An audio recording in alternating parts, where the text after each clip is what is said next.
আসসালামু আলাইকুম। কিছু কিছু রান্না আছে আপনি যখনই এর ভিডিওটা দেখবেন ঠিক তখনই মনে হবে সাদা ভাত দিয়ে এখনই যদি মেখে চুকে খেয়ে ফেলতে পারতাম।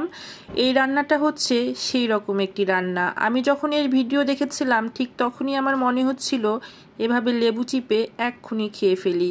তাই আমি সময় নষ্ট না করে পরবর্তীতে এই মজার ইউনিক রান্নাটা করে ফেললাম। এটা হচ্ছে সরিষা ও নারকেল বাটায় কচু শাকের ভাপা চিংড়ি।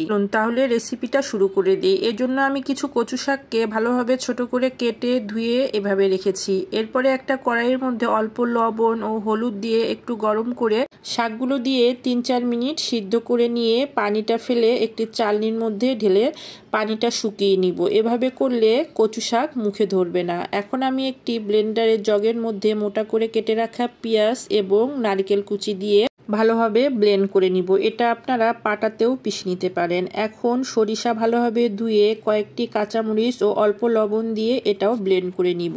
এরপরে চিংড়ি মাছগুলোকে ভালোভাবে কেটে ধুয়ে একটি বাটির মধ্যে নিয়ে পেঁয়াজ ও নারকেল পেস্ট এবং সরিষা মরিচের পেস্টটা দিয়ে দিব। আপনারা একটু পরিমাণে বেশি দিবেন যারা সরিষার ফ্লেভারটা পছন্দ করেন। এরপরে একে একে হলুদ গুঁড়া, শুকনা মরিচ গুঁড়া, আদা রসুন পেস্ট ও লবণ দিয়ে চিংড়ি মাছটাকে ভালোভাবে মাখাতে হবে। আপনারা চেষ্টা করবেন ভালো মানের সরিষা নেয়ার জন্য, তাহলে তেতো ভাবটা থাকবে না। দেখেন সব কিছু মাখানোর পরে কত সুন্দর কালারফুল লাগছে।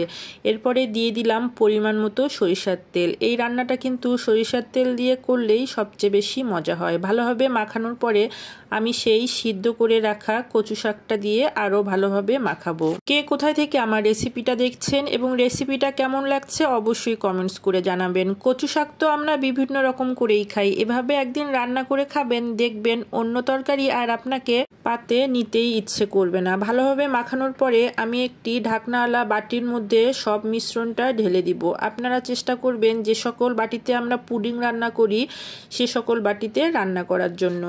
এরপরে আমি উপর থেকে আরও কিছুটা কাঁচা মরিচ দিয়ে দিলাম, এটা শুধু ফ্লেভারের জন্য। এখন আরেকটু সরিষার তেল দিয়ে দিলাম। দেখেন সরিষার তেল দিতে গিয়ে আমার কি অঘটন ঘটে গেল।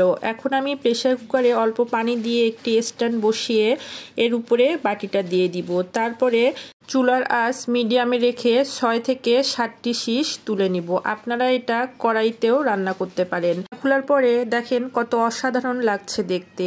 এই রান্নাটা দেখতে যতটা সুন্দর খেতেও ঠিক ততটাই সুন্দর, কারণ চিংড়ির সাথে সরিষা, সেই সাথে নারকেল বাটা ও কচু শাক সব কিছুই অনেক মজাদার উপাদান। আপনারা অবশ্যই বাসায় রান্নাটা ট্রাই করার চেষ্টা করবেন, ইনশাল্লাহ আপনাদের ভালো লাগবে। রান্নাটা যদি ভালো লাগে লাইক কমেন্ট দিয়ে পাশে থাকবেন। আজকে তাহলে এ পর্যন্তই, ভালো থাকবেন। আসসালামু আলাইকুম।